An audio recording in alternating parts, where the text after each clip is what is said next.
여러분 안녕하십니까, 진성호입니다. 어제 저녁에 윤석열 대통령 당선인이 청와대 상춘제에서 문재인 대통령과 무려 171분 동안 만찬 회동을 했습니다. 그런데 사실 이 회동은 여러 가지로 논란이 되고 있습니다.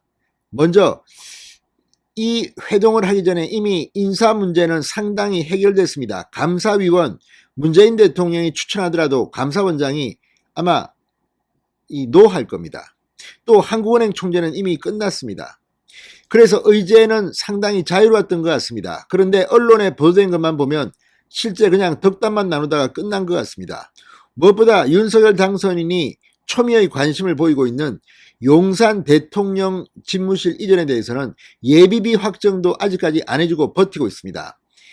자, 이철희 정무수석과 장제원 비서실장이 알아서 실무 협의를 하라는 것인데 지금까지는 뭔가 아웃풋이 나오지 않았습니다. 결론이 없다는 겁니다. 지금 김정숙 여사의 수사를 경찰이 착수했습니다. 이런 저간의 사정을 감안하면 문재인 대통령은 마지막까지 윤석열 당선인 회방만 놓을 것 같습니다. 그런데 어제 많은 언론들이 예상했던 것이 거론 안 된 게 있습니다. 바로 특별사면, 특사 문제입니다. 많은 사람들은 특히 권성도 의원은 그런 예측을 했습니다. 이명박 전 대통령의 사면을 윤석열 당선인이 이야기하면 김경수 전 경남도지사의 사면, 이런 것을 문재인 대통령이 이야기할지도 모른다. 그래서 사실상 박연인, 그러니까 서로 주거니 받거니 이명박 전 대통령도 사면하고 조국 전 장관 부인 정경심 전 동양대 교수 사면하고 김경수 전 경남도지사도 사면하고 이렇게 이 협상이 이루어질 가능성을 점치기도 했습니다. 그런데 어제 윤석열 당선인은 사면에 사자도 꺼내지 않았다고 합니다. 이명박 전 대통령의 사면을 아예 논의도 안 한 겁니다. 왜 그랬을까요? 자, 방금 전 TV조선이 단독 보도를 했습니다. 이걸 보면 이명박 전 대통령의 입장이 윤석열 당선인에게 전달된 것으로 보입니다. 나 구걸하기 싫다. 더러워서 안 한다. 아예 입에도 담지 마라. 이렇게 말한 것으로 보입니다. 이명박 전 대통령은 왜 그랬을까요? 지금 80 고령의 구치소 생활을 하고 있습니다. 건강 상태가 안 좋아서 때때로 병원에 나와서 치료를 받기도 합니다. 이명박 전 대통령의 뜻은 무엇일까요? 진성호의 융단 폭격 시작합니다. 문재인 정권을 융단 폭격합니다. 방송에 앞서 아직 진성호 방송에 구독자가 아니신 분은 붉은색 구독 버튼 눌러주십시오. 더 좋은 방송으로 보답하겠습니다. 자, 방금 전 TV조선이 특종을 몇 개 했습니다. 그중 하나가 바로 이 이명박 전 대통령의 입장문입니다. 자, 이명박 전 대통령 측 핵심 관계자가 TV조선과의 통화에서 사면을 건의하지 말아달라는 뜻을 윤석열 당선인에게 전했다고 보도했습니다. 이 관계자는 구걸하듯이 사면을 요구할 생각이 없다.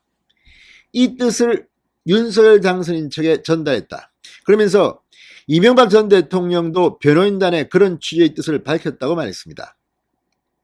이 관계자는 박근혜 전 대통령 사면 때 명단이 빠진 걸 보고 이명박 전 대통령이 이미 기대를 접었다고도 했습니다. 그러니까 지금 대통령 선거를 앞두고 문재인 정권은 아마도 갈라치기를 한 것 같습니다. 자, 박근혜 전 대통령은 사면해주고 이명박 전 대통령은 가둬놓자. 뭐 보수 이간질일 수도 있고, 또 하나는 박근혜 전 대통령이 만에 하나 나와서 윤석열 당시 국민의힘 대통령 후보에게 좀 공격적인 발언을 하면 얼마나 우리가 좋을까, 선거에 이긴다, 이런 과대망상적인 생각을 하지 않았을까, 이런 추측도 있습니다. 자, 이런 것은 결코 박근혜 전 대통령한테는 통하지 않았습니다. 박근혜 전 대통령은 오히려 3월 5일 사전투표를 했습니다.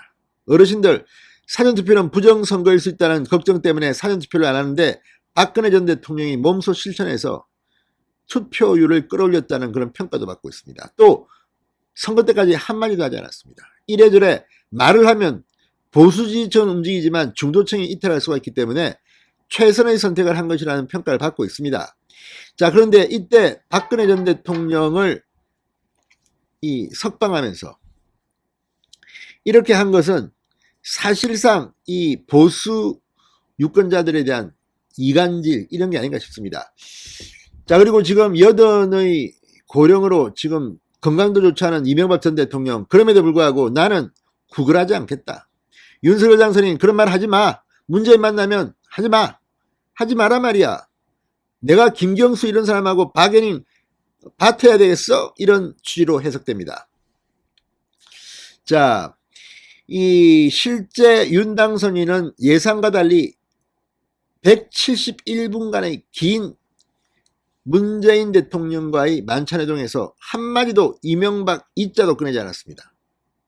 반면 이런 게 어차피 문재인 대통령한테는 상당히 앞으로 큰 충격으로 돌아올 수도 있습니다. 자, 이명박 전 대통령 나 안 했어? 윤석열 당선인이 대통령이 취임하면 사면하면 됩니다. 반면 당신들 말이야, 문재인 정권 당신들 이제 원칙대로 우리 한번 수사해볼까? 문재인 대통령 큰일 났습니다. 자, 장제원 비서실장이 어제 그런 말을 했습니다. 당선인은 오늘 사면 문제에 대해선 일절 거론하지 않았습니다. 문재인 대통령께서도 그 문제를 거론하지 않았습니다. 윤석열 당선인이 어제 이명박 2차 꺼내면 문재인 대통령 기다렸다는 듯이 김경수, 조국 나올지도 몰랐습니다. 조국, 김경수가 패닉 상태일 겁니다. 자, 어쨌든 이제 회동은 끝났습니다. 앞으로 문재인 대통령과 그 주변에는 고통스러운 시간이 기다리고 있을지도 모르겠습니다. 진성호의 융단 폭격이었습니다. 여러분 감사합니다.